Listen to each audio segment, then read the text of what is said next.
আমার মাস্টার এসেছে মঙ্গল। আচ্ছা গুরু কি জিনিস, গুরু বস্তুটা কি, গুরু ধনটা কি, তাই তো? গুরু শব্দে অন্ধকার, শব্দে আলো। আমার অন্ধকার অর্থাৎ অজ্ঞানতাকে দূরীভূত করতে যেজন জ্বালিয়ে দেয় জ্ঞানের আলো, তাই তো? অজ্ঞানতা কি? কাম, ক্রোধ, লোভ, মদ, মোহ, মাৎসর্য, এইগুলো আমাদের দেহের মধ্যে ছটা রিপু জড়িয়ে আছে মা। এগুলোকে যারা বহির্ভূত করতে পারে তাদের কৃষ্ণ মন্ত্র দান করে, সেই তো প্রকৃত গুরু। তাহলে সাজা গুরু এসেছে আজ মায়ায় আছে যার কাছে, সে গুরু কি বাঁচতে পারে কুরুক্ষেত্রের মাঠে? তাই তো অর্জুন কৃষ্ণকে স্মরণে করে নিল।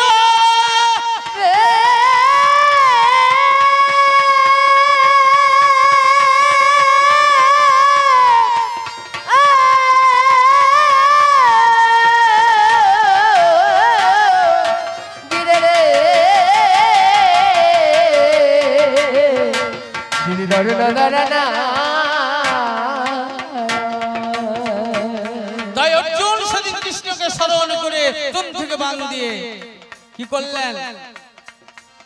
যেই অশ্বত্থামা হত ইতি গজ বলেছে আর বান ছেড়ে দিয়েছে। তাহলে মায়া ত্যাগ যে করতে না পারে তার তো গুরুই হয় না। হয় আমার আমিত্ব যে ত্যাগ করতে পারে না, আমার বাড়ি, আমার গাড়ি, আমার সুন্দর নারী, আমার জমি জায়গা, আমার পুত্র, আমার পরিজন যে ত্যাগ করতে পারে না, সে তো বাবা গুরু হতে পারে না।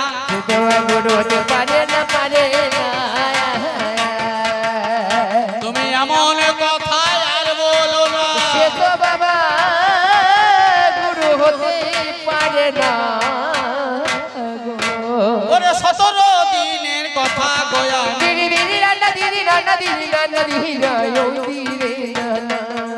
এবার 17 দিনের কথা গোয়া।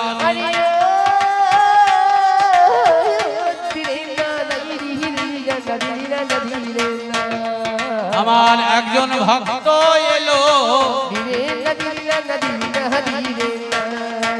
10 টাকা ভায়া জীবন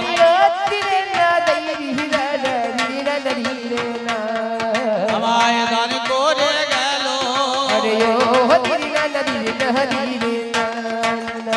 17 দিনে কে বধ হয়েছিল বাবা? নিধন হয়েছিল কর্ণ। ওগো কর্ণ নামে একজন বধ হয়ে যায়, কিন্তু এই কর্ণের অপরাধ ছিল মিথ্যা কথা নয়, গুরুর কাছে মিথ্যা কথা বলে বাণ শিক্ষা লাভ করেছিলেন। গুরুর কাছে মিথ্যা কথা। এই কর্ণের গুরুকে পরশুরাম, ভীষ্মের গুরুকে পরশুরাম। যখন যমদগ্নি মণি আর কার্তবীর্য অর্জুন আসতে, এই কথাগুলো না বললে বুঝতে পারবেন না।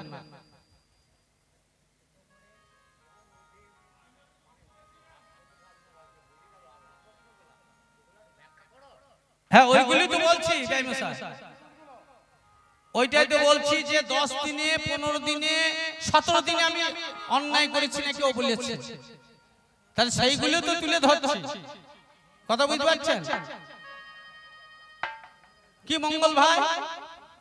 17 দিনে কর্ণকে আমি অন্যায় করে মেরেছি, হনুমান বলছি, হনুমান দাদা। আর আমি বলছি না আমি অন্যায় করি না। কর্ণ তার নিজের পাপে জর্জরিত হয়ে সে আজ কুরুক্ষেত্রে নিধন হচ্ছে। আমার কথাগুলো বুঝতে পারছেন? কথা বুঝতে পারছেন? তাহলে কর্ণ কার কাছে চুরি করলেন? না গুরুর কাছে। কি চুরি করলেন? বাণ শিক্ষা। পরশুরাম অর্থাৎ যমদগ্নি মণির পুত্র হচ্ছে পরশুরাম। এই যমদগ্নি মণির সাথে কার্তবীর্যার্জুনের যুদ্ধ হয়েছে, তাই তো? তাহলে এই যমদগ্নি মণি পরাভূত হয়েছিলেন। তখন পরশুরাম বলেছিল আমি 21 বার এই পৃথিবীকে নিক্ষত্রিয় করব, আর কোন ক্ষত্রিয়কে আমি বাণ শিক্ষা দেব না। সেই দিন তখন আমার নিকণ্ড করেছে ব্রাহ্মণ সেজে কর্ণ গুরুর কাছে গেছে। কথাটা বুঝতে পারছেন তো? লুকিয়ে বান শিক্ষা লাভ করে বনমাঝে যায়।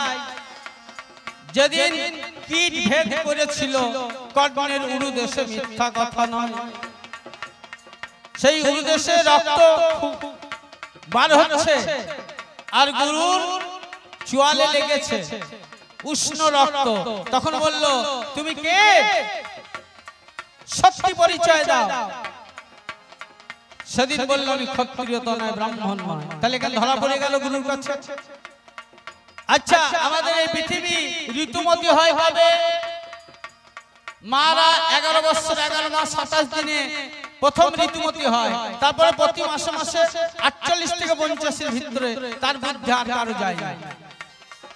আর এই পৃথিবী ধরণী মা আটুই আষাঢ় ভাই প্রত্যেক বছর ঋতুমতি হয়। জানেন তো সবাই, আটুই আষাঢ় অম্বুবাচী, হয় না? সেই দিন কর্ণ কি কাণ্ড করিল? এই পৃথিবীতে একটা বান মেরেছিল। তাহলে পাপ সঞ্চয় হলো।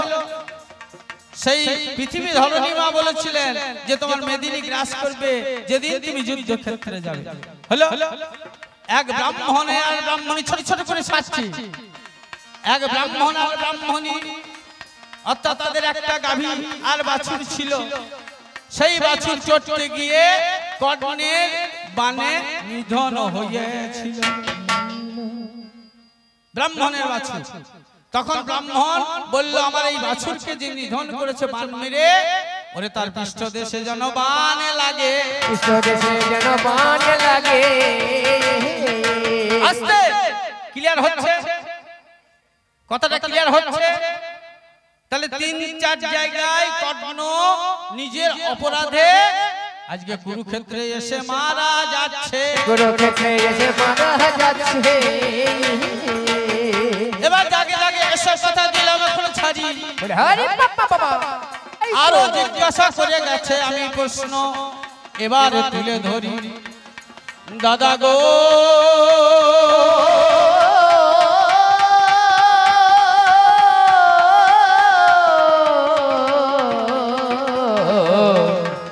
দাদা গোয়া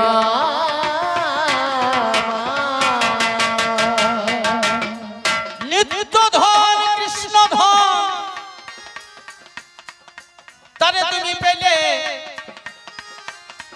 আজ হস্তিনা রাজ্য অনিত্য ধনে কেন তুমি মোহ পড়ে গেলে? আমাকে জিজ্ঞাসা করেছে। কে জিজ্ঞাসা করলো? আমার হনুমান দাদা। বললো, নিত্য ধন প্রাণ গোবিন্দকে পেলে আর কিছু পাওয়ার থাকে না। কি এবার ভাঙেন এগুলো শুনে যান। এইগুলো জানতে চাইছেন তো? বলছে এইগুলো জানতে চাইছেন তো আপনারা? নিত্য ধন প্রাণ গোবিন্দ কৃষ্ণকে পেয়ে হে অর্জুন কেন অনিত্য ধনে ডুবে গেলে? অনিত্য ধনে ডুবে গেলে ওরে বলো দেখি আমায় খুলে, অনিত্য ধনে ডুবে গেলে। আচ্ছা, আমাদের দেহের মধ্যে আছে কি? একটু বাস্তব বোঝাই নাকি গো মিথুন দাদা? বলছি আমাদের দেহের মধ্যে আছে কি? প্রাণ। তাহলে প্রাণটা কি? প্রাণের কোনো মৃত্যু আছে নাকি? প্রাণের কোনো মৃত্যু আছে? নেই, অবিনশ্বর। সে কোনদিন জলে ডুবানো যায় না, তাকে পুরানো যায় না। যায়? তাহলে অনিত্য এই দেহ, তাই তো? এই দেহকে বাঁচাইতে গেলে আমাদের কি দরকার হয়? মশাই, আমাদের খাবারের দরকার হয়। খাবার আসে কোথা থেকে? জমিকে কর্ষণ করতে হয়, জমিকে চাষ দিতে হয়। চাষ করলে তবে ধান, গম, ছোলা, মসুরি, রাই, সরষে এগুলো পাওয়া যায়, তাই তো? তাহলে এই জমিকে কর্ষণ না করলে ওরে ফসল বাবা পাওয়া যাবে না, পাওয়া যাবে না। তাই দেহকে বাঁচাইতে গেলে ফসল পেতে হবে। তাই পিতৃধন সত্তাকে বাঁচাইতে গেলে কৃষ্ণকে ধরে এই যে সত্তা ধন তাকে পেতে হবে, বুঝতে পারছেন তো? তাহলে এই দেহ অনিত্য, প্রাণ নিত্য ধন, একে বাঁচাইতে গেলে ভাই ওরে রাজ্য জমি জায়গা ছাড়া আমাদের বাঁচানোর কোনো উপায় না। কৃষ্ণ যখন অর্জুন কৃষ্ণকে বললেন দুই পক্ষে দাঁড় করিয়ে দেন রথটা, আমি দুই দিকে দেখে নিই। দেখে নেওয়ার পরে অর্জুন গান্ডি ফেলে দিয়েছিলেন, দেননি? মহাভারত পড়েছেন তো? গান্ডি ফেলে দিলেন। তখন কৃষ্ণ বললেন কে কারে মারিতে পারে, কে বা কার হরি, আমি হলাম সংহার কর্তা, আমি সবই করি, আমি সবের মূলে কৃষ্ণ ধন গো, সবের মূলে কৃষ্ণ ধন গো,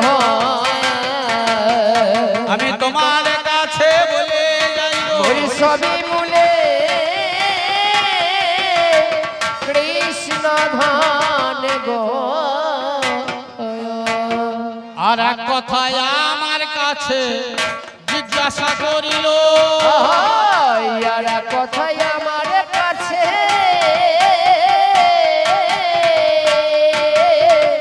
জিজ্ঞাসা করিল, তোমার দাদাস নামের বাইরে একটা নামে আছে ভালো গো, নামে আছে ভালো। এইগুলো তুলে ধরছি না বলে আমার ব্যয় মশা মনে করছে কিরকম ফাঁকি মারছে নাকি, না না, একে একে ধরেছে, একে একে আসছি, বুঝতে পারছেন তো? এই দ্বাদশ নামের বাইরে মাস্টার মঙ্গলকে বলছি, আচ্ছা 12টা নামের ভিতরে তাপত্য নাম আছে? কৃষ্ণ, জিষ্ণু, বিষ্ণু, অর্জুন, কিরীটি, সব্যসাচী, বিহনমালা, কিন্তু তাপত্য নাম নেই, আছে? তাহলে 12টা নামের বাইরে একটা নাম আছে যার নাম হচ্ছে সংসপ্ত নিষুদন। তাহলে এই প্রশ্ন তুমি পেলে কোথা? তবে বলেছ যখন এই উত্তর দেব এখন, শোনো আমার ঠাই, বলে তাপত্য নামে কোন সময় আমার নামটি ধরে যায়। প্রথম বলি সংসারে আছে কি কিতাব জ্বালা, এই সংসারে আছে কিতাব জ্বালা, আদি আধ্যাত্মিক, আদি ভৌতিক, আদি দৈবিক। কিন্তু অর্জুন যখন কৃষ্ণ সংস্পর্শ পেয়েছিল তখন কিতাব জ্বালাটা চলে গেছে, বুঝতে পারছেন তো? কিতাব জ্বালা চলে যায়। তাপত্য মানে কি? অর্থাৎ যার অগ্নি হতে যে তাপ সঞ্চয় হয়, তাই তো? তাহলে এই কিতাব জ্বালা দূরীভূত হয়েছে অর্জুনের। আর কি ওরে যেদিন আমি দ্রৌপদী রাজা রাজ্যে সেই অগ্নি অর্থাৎ এই দ্রৌপদী কি হয়েছিল, যাজ্ঞসেনী অর্থাৎ অগ্নিকুণ্ড থেকে দ্রৌপদী উঠে এসেছিলেন, আসেননি? অগ্নিকুণ্ড হতে দ্রৌপদীর জন্ম নিল ভাই। সেই দ্রৌপদী রাজ্যে গিয়েছিলাম আমরা 5 ভাই, পাগলের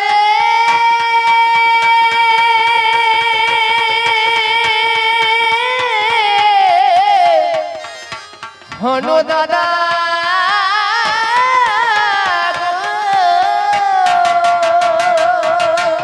এই দ্রৌপদী রাজা রাজ্যে আমরা 5 জন গেলাম। ওরে মৎস্য ঘুরছে, তলায় জলে আছে, সেদিন এই অর্জুন ভেদ করেছে, বলি আপনাদের কাছে। তাহলে যাজ্ঞসেনীকে সেই অগ্নি থেকে নারীকে গ্রহণ করে ভাই সেদিন আমি তাপত্য নাম পেয়েছি, 2 রকমে তোমাকে বুঝিয়ে যায়, বুঝে গেল? তাপত্য নাম সেদিন পেয়েছি। আর তিতাব জ্বালা থেকে মুক্তি পেয়ে কৃষ্ণের চরণে নিজেকে শরণ রেখেছি। আর এক কথা আমার কাছে জিজ্ঞাসা করেছে, ওগো বলো বলো অর্জুন ভাই,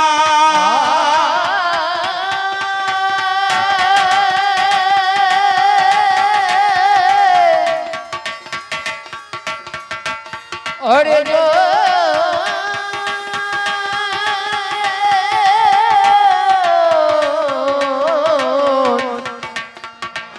अरे जो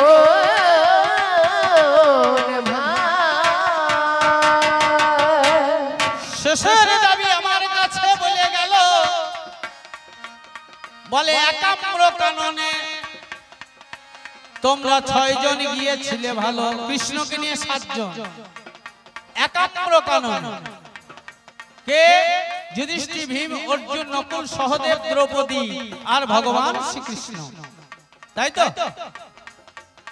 সেই বনে একটা ফল যাকে আম ফল বলে ভাই, সকাল বেলায় মুকুল ধরতো, দুপুর বেলায় ফলটা পরিপক্ক হতো, বৈকালে রং ধরতো, সন্ধ্যা বেলায় সেই মুনি ভক্ষণ করতো। জানেন তো সবাই? সেই বনে গিয়ে দ্রৌপদী ফলটাকে, আম ফলটাকে দেখতে পেয়েছে, দিয়ে দাবি করলো স্বামীদেরকে আমি খাবো, তাই তো? তা পেরেছিল। ভগবান শ্রীকৃষ্ণ বলল, না, ওটা মুনির গ্রহণযোগ্য ফল, একটা ফলই খেয়ে উনি দিন রাত যাপন করে, এ ফল খাওয়া যাবে না। চিন্তা করো মনে, এই ফলে লেগে যাবে যার যত গোপন পাপে আছে, বলে ফেলাও গো এখানে, তাই তো? দ্রৌপদী নাকি প্রথমে বলে নাই, পরে বলেছে, যদি কর্ণ আমার স্বামী হতো, कर्ण আমার স্বামী হতো, আমার জীবনে খানা ধন্য হতো। ওরে কর্ণ হয়ে আমার স্বামী হতো, জীবনে খানা ধন্য হতো। আচ্ছা, কুন্তি জানতো যে একমাত্র কর্ণ হচ্ছে আমার অনুঢা কালের পুত্র, জ্যেষ্ঠ পুত্র, তাই তো? হ্যাঁ, তাহলে মায়ে চেনায় বাপ আর মনে জানে পাপ, কি বাবা, তাই তো? তাহলে কুন্তি একদিন দ্রৌপদীকে বলেছিল যে, দ্রৌপদী, এই পঞ্চ স্বামী ছাড়াও আর একটা স্বামী তোমার আছে, কিন্তু যেদিন কৃষ্ণ একাম্র কাননে পঞ্চ ভাইদের নিয়ে যাবে, সেদিন তোমরা নিজে নিজের গোপন পাপ প্রকাশ করবে, কৃষ্ণের চরণে অর্পণ করবে, কৃষ্ণের চরণে অর্পণ করবে, তোমাদের সবে পাপ মোচন হবে। কৃষ্ণের চরণে